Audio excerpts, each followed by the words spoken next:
Ariane, Sydney, we are all frogs croaking in a pond. We are today I'm turning my phone on to check the time and have a date. We are today the 9th of May. It's 11:03. Sydney, Ariane, we are all frogs croaking in the ponds. Ariane and Sydney, picture this following picture. You and I and all the other 6 million human beings on planet Earth, we are all frogs. We are 6 million frogs croaking in a pond. The pond is called planet Earth. That's all we are. Now, as long as every frog in the pond, so the frogs are croaking every night, and depending on the area of the pond, some may be croaking mina mina mina mina mina mina mina mina mina mina mina, and maybe other frogs are going to croak coky shit, coky shit, coky shit, coky shit, or other frogs are going to croak shit it's coke, shit it's coke, shit it's coke, shit it's coke. But the point is this one.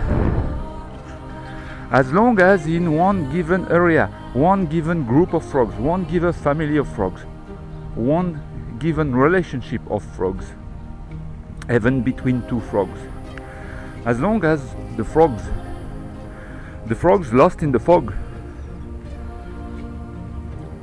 of the sprog of their lives, because life is just a sprog of a frog lost in the fog.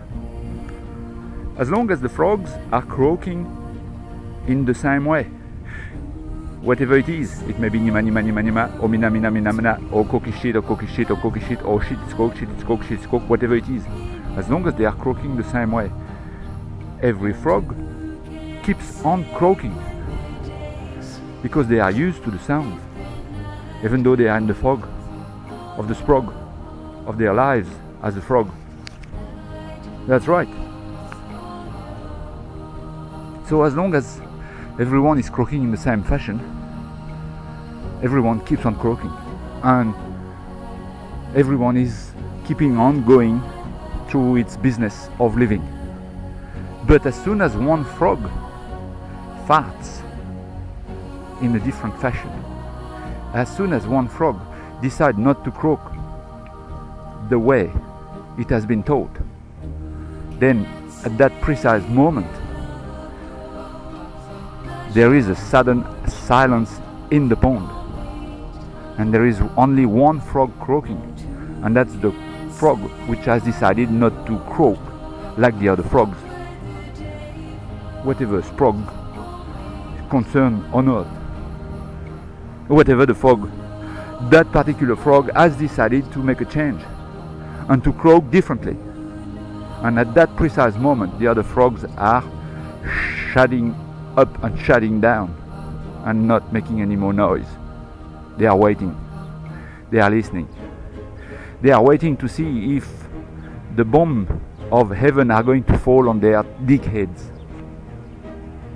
And after a while, since they realize that nothing happens, that this frog has decided to croak differently, that's all, whatever the frog concerned, whatever the frog is, they start croaking again. First they start very timidly, one little croak, nothing happened, then a second one, then a third one, and then they start croaking again, and then the pond is croaking again as it used to. Everyone croaking through its life, and croaking from eaten, from the verb to eat its life. And what I did myself for 47 years of my life was to croak like all the other frogs in the ponds. And I kept on croaking like the other frogs in the pond. I was not happy with what I was croaking, but I did not fully realize that I was not croaking in line with what I felt. And then at the age of 47, my mental makeup said, well, that's enough, Jean-Paul, we want to croak our own way. And I started to croak my own way. At first I scared myself, so I cried. I couldn't sleep, but I kept on croaking my own way, even though I was afraid. And pretty soon the other frogs around me stopped croaking, and listened and watched. And as they can see that everything becomes normal, they are going to start croaking again and live their life as it should be, happy, healthy and terrific. And what did I croak differently from the age of 47? I started to croak about the Second World War, about the Inquisition, about Charlemagne, about the Catholic Church, about all these belief systems that are designed to make us prisoners of the system. And I emancipated myself from that fucking shit. And I croaked it and croaked it and croaked it and croaked it. And then what happened? I discovered Auschwitz, same shit. Auschwitz-Birkenau, the fear of dying. And I'm croaking it and I'm croaking it and I'm croaking it. And pretty soon everybody's going to get used to these new croakings. And they are going to keep on their merry life. And we are going to be all happy frogs again. In the sprog again. Of the fog again. Keep that in mind, Ariane and Sydney. That's all that happens. And if you feel discomfort currently in your own soul, it's because the frogs that are around you are afraid to check their own soul about Auschwitz-Birkenau, about the Inquisition, about Charlemagne, about all these cunts that decided to make life a misery for the sprog and the frog and the fog species.